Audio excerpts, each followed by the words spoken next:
Jenny தஞ்சாவூரில் Rajalakshmi clinic. So இங்கே தான் வந்து அவங்க ஜெனியும் பிறந்தாங்க. அவங்களோட பேபியும் அங்கே தான் அவங்க டெலிவரி பண்ணாங்க அப்படின்னு கூட சொல்லலாம். ஸோ அம்மாவும் பொண்ணும் ஒரே ஹாஸ்பிட்டலில் தான் பிறந்தாங்க அப்படின்னு கூட சொல்லலாம். மும்பைக்கு அப்புறம் செக்கப் தஞ்சாவூரில் இந்த கிளினிக்கில் ராஜலக்ஷ்மி கிளினிக்கில் தான் ஜெனி போயிட்டு இருந்தாங்க அப்படின்னு சொல்லலாம், ரெகுலர் செக்கப்.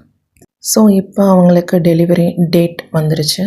அந்த சமயம் பார்த்திங்க அப்படின்னா அவங்களோட ஹஸ்பண்டும் வீட்டுக்கு வந்துட்டார். ஸோ டெலிவரி டைம் இருக்கிறதுனால ஸோ இப்போ எல்லாருமே சேர்ந்து ஷாப்பிங் போகிறாங்க. அப்படி ஷாப்பிங் போயிட்டு ஜெனிக்கு என்ன பிடிக்குதுன்னு கேட்குறாங்க. ஸோ ஜெனி சொல்கிறாங்க, எனக்கு மட்டன் பிரியாணி சாப்பிட்ணும் போல் ஆசையாக இருக்குது அப்படின்னு சொல்கிறாங்க. ஸோ எல்லாருமே ரெஸ்டாரண்ட் போய் மட்டன் பிரியாணி நல்லா ஒரு கட்டுன்னு கட்டுறாங்கன்னு சொல்லலாம், நல்லா சாப்பிட்றாங்க அப்படின்னு கூட சொல்லலாம். டெலிவரிக்கு நாள் ஜெனி இப்போ ஜாலியாக மட்டன் பிரியாணி நல்லா ஊர் சுற்றிட்டு ஹாஸ்பிட்டலில் வந்து அட்மிட் ஆகுறாங்க. ஸோ அப்போ பார்த்திங்க அப்படின்னா அங்கே உள்ள டாக்டர்ஸ், நர்சஸ் அப்படிங்கிறவங்க கொஞ்சம் ஜெனிக்கிட்ட பேச்சு கொடுக்குறாங்க. நெக்ஸ்ட் டே டெலிவரி டைம் இல்லையா, ஸோ அதுக்காக இப்போ வந்து அவங்களோட ஹாஸ்பிட்டல் பெட்டில் ரெடியாக இருக்காங்க ஜெனி. ஸோ அதே சமயம் பார்த்திங்க அப்படின்னா அவங்களுக்கு சலைன் அப்படிங்கிறதும் ஏறிட்டுருக்கு. ஸோ மார்னிங் 10 o'clock ஸ்டார்ட் பண்ணது ஈவினிங் 3 o'clock வரைக்கும் போயிட்டே இருக்குது. So evening 1 o'clock, afternoon 1 or 2 o'clock போல் தான் ஜெனிக்கு வந்து பெயின் வருது. டெலிவரி பெயின் அப்படிங்கிறது ஸ்டார்ட் ஆகுது. ஜெனிக்கு டெலிவரி அப்படின்னா என்னென்னு தெரியாது, பெயின்னா என்னென்னு தெரியாது. ரொம்ப ஜாலியாக சுற்றிட்டு ஊர் சுற்றிட்டு வந்துட்டு ஹாஸ்பிட்டலில் படுத்திருக்காங்க. பட் அந்த பெயின் வந்ததுக்கப்புறம் தான் ஜெனிக்கு தாங்கவே முடியல அப்படின்னு சொல்லலாம். அவங்க கண்ணிலேருந்து கண்ணீரும் வருது, அதே சமயம் பெயினை அவங்களால தாங்க முடியல. ஸோ ரொம்ப கத்துறாங்க. டாக்டர், நர்ஸு, அம்மா, அப்பா எல்லாரையுமே கூப்பிட்டுட்ருக்காங்க அப்படின்னு சொல்லலாம். இருந்தாலும் துணைக்கு 2 நர்சஸ் பக்கத்தில் இருக்காங்கன்னு கூட சொல்லலாம். இருந்தாலும் ஜெனியோட பெயின் வந்து பார்த்திங்க அப்படின்னா தாங்க முடியல, கண்ட்ரோல் பண்ண முடியல அப்படின்னு தான் சொல்லணும். ஸோ இப்போ அங்கே உள்ள ட்ரைனிங் டாக்டர்ஸ், நர்சஸ் என்ன பண்ணுறாங்க அப்படின்னா ஜெனியோட பேபியை செக் பண்ணுறாங்க. ஸோ செக் பண்ணி பார்த்தா பேபியோட ஹெட்டு பார்த்திங்க அப்படின்னா பிக்காக இருக்குது அப்படின்னு சொல்கிறாங்க. ஸோ உடனே ஹெட்டோட டாக்டருக்கு கால் பண்ணுறாங்க. ஹெட்டு பிக்காக இருக்குது, நார்மல் டெலிவரிக்கு சான்சஸ் இல்லை அப்படின்னு சொல்கிறாங்க. ஸோ உடனே டாக்டர் நான் வரேன் அப்படின்னு சொல்கிறாங்க. ஆப்ரேஷன் தேட்டரில் ரெடி பண்ணுங்கள் அப்படின்னு சொல்கிறாங்க. ஸோ ஜெனிக்கு அப்பையும் பெயின் தாங்க முடியல. இம்மீடியட்டாக எனக்கு ஆப்ரேஷன் நீங்கள் பண்ணிவிடுங்க அப்படின்னு சொல்கிறாங்க. நார்மலுக்கு சான்சஸ் இல்லை, என்னால் முடியாது அப்படின்னு ஜெனி சொல்லிடுறாங்க. அதே சமயம் நம்ம மாப்பிள்ளை பார்த்திங்க அப்படின்னா ரொம்ப ஜாலியாக ஹாயாக ஜெனியோட ரூமில் தூங்கிட்டுருக்காரு அப்படின்னு சொல்லலாம். ஸோ தூங்கிட்டுருக்க மாப்பிள்ளையை கூப்பிட்டு டாக்டர்ஸ் வந்து சைன் வாங்குறாங்க. இது மாதிரி உங்கள் ஒய்ஃபுக்கு நாங்கள் சிசேரியன் பண்ண போகிறோம், ஸோ நீங்கள் அக்செப்ட் பண்ணுறீங்களா, நார்மல் டெலிவரிக்கு சான்சஸ் இல்லை, ஏன்னா பேபியோட ஹெட்டு வந்து பிக்காக இருக்குது, ஸோ உங்கள் ஒய்ஃப் ரொம்ப ஸ்ட்ரகிள் பண்ணுவாங்க அப்படின்னு சொல்கிறாங்க. சரின்னு ஓகேன்னு ஜெனியோட ஹஸ்பண்டும் சைன் பண்ணுறாரு, ஆப்ரேஷன் பண்ணுங்கள், சிசேரியன் பண்ணுங்கள் அப்படின்னு. ஸோ ஜெனி இப்போ ஆப்ரேஷன் தேட்டருக்கு மூவ் ஆகுறாங்க. ஸோ அங்கே பார்த்திங்க அப்படின்னா அவங்களோட ஐஸை வந்து க்ளோஸ் பண்ணிடுறாங்க, ஏன்னா எந்த பேபின்னு தெரிஞ்சிக்கக்கூடாது அப்படிங்கிறதுக்காக. இப்போ 2 டாக்டர்ஸ் இருக்காங்க, ஒரு male doctor, female doctor and some other training doctors, nurses எல்லாருமே இருக்காங்க அப்படின்னு சொல்லலாம். ஸோ இப்போ ஜெனிக்கு வந்து மயக்க இன்ஜெக்ஷன் போடுறாங்க. ஸோ போட்ட செகண்டே பார்த்திங்க அப்படின்னா ஜெனி வந்து மயங்கிடுறாங்க அப்படின்னு சொல்லலாம். ஸோ இதுக்கப்புறம் அவங்களுக்கு ஆப்ரேஷன் சிசேரியன் அப்படிங்கிறது நடக்குது. ஜெனி மயக்கத்தில் இருந்தாலும் அவங்களுக்கு நல்ல கான்ஷியஸ் இருக்குது, அதாவது பாடி மட்டும் அசைவு இல்லாமல் இருக்கும், ஏன்னா அந்த ஆப்ரேஷன் பண்ணுறதுனால குழந்தை வெளியில் எடுக்கணும் இல்லையா, அதனால்.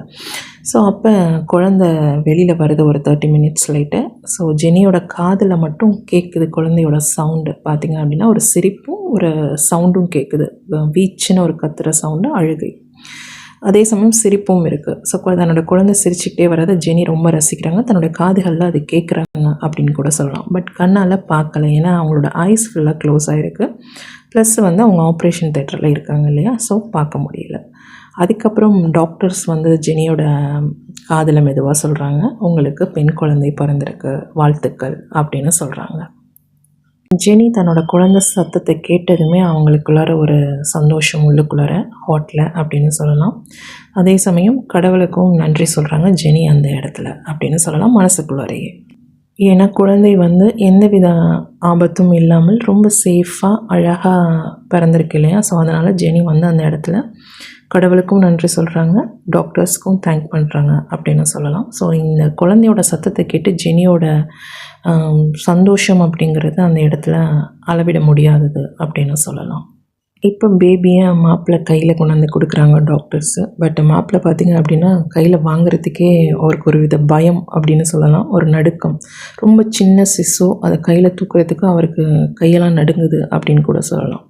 ஜெனியோட ஹஸ்பண்டுக்கும் தனக்கு ஃபஸ்ட் பேபி வந்திருக்கு அப்படிங்கிறது ரொம்ப சந்தோஷமாக இருக்கிறாரு அப்படின்னு கூட சொல்லலாம். அந்த சந்தோஷத்தை அவருக்கு வெளிப்படுத்த தெரியல அப்படின்னு கூட சொல்லலாம். ஒரு வித பயம் அப்படிங்கிறது அவருக்குள்ளார இருந்தது அப்படின்னு குழந்தையை தூக்குவதற்கே ஒரு வித பயம் இருந்தது அப்படின்னு சொல்லலாம். ஜெனி இப்போ ஆப்ரேஷன் தேட்டர்லேருந்து நார்மல் வார்டுக்கு சேஞ்ச் ஆகுறாங்க. ஸோ அங்கே பார்த்திங்க அப்படின்னா தன்னோட பேபியை தங்கிட்ட கொண்டு வந்து கொடுக்குறாங்க. ஸோ ஃபஸ்ட்டு தன்னோட குழந்தை மதர்ஸ் மில்க் தாய்ப்பால் குடிக்கிறத ஜெனி வந்து ரொம்ப ரசிக்கிறாங்க அப்படின்னு சொல்லலாம். அதில் ஒரு வித பெயின் இருந்தாலும் அதை ரொம்ப ரசித்தாங்க அப்படின்னு சொல்லலாம். ஏன்னா முதல் அனுபவம் இது எல்லாமே அப்படிங்கும்போது ஜெனிக்கு எல்லாமே புதுவிதமாகவும் இருந்தது, புதிய அனுபவமாகவும் இருந்தது. அதே சமயம் தன்னுடைய குழந்தை அப்படிங்கும்போது ஒரு சந்தோஷம் அப்படிங்கிறது இருந்தது. என்னுடைய ஜீன், என்னுடைய பிளட் ரத்தத்திலேருந்து ஒரு உறவு வருது அப்படிங்கும்போது ஜெனிக்கு ஒரு புதுவித உணர்வு இருந்தது அப்படின்னு சொல்லலாம். இது எல்லாமே வந்து லைஃப்பில் மறக்க முடியாத தருணங்கள், லைஃப் லாங் இருக்கக்கூடிய நினைவுகள் அப்படின்னு கூட சொல்லலாம். இப்போ ஜெனியோட ஹஸ்பண்டும் ஜெனியோட தம்பியும் பார்த்திங்க அப்படின்னா 2 பேரும் ஒன்றா போயிட்டு அங்கே உள்ள கிட்ஸ் ஷாப்புக்கு போயிட்டு குழந்தைக்கு தேவையான திங்ஸ் எல்லாமே வந்து பர்ச்சேஸ் பண்ணிட்டு வராங்க. ஸோ வந்து ஹாஸ்பிட்டல் ஃபுல்லாகவே பேபியோட திங்ஸ் ஃபில் பண்ணிட்டாங்க அப்படின்னு சொல்லலாம். ஸோ அவருடைய சந்தோஷத்தை அவங்க இப்படி வெளிப்படுத்தினாங்க அப்படின்னு கூட சொல்லலாம். ஜெனியோட பேரண்ட்ஸ், அவங்களோட கிராண்ட் பேரண்ட்ஸ் எல்லாருமே ஹாஸ்பிட்டலில் இருந்தாங்க, சந்தோஷப்பட்டாங்க அப்படின்னு சொல்லலாம். Jenny, yeah, climb the ladder from the bottom floor. Now they see my name on every door. Yeah, they call me Jenny.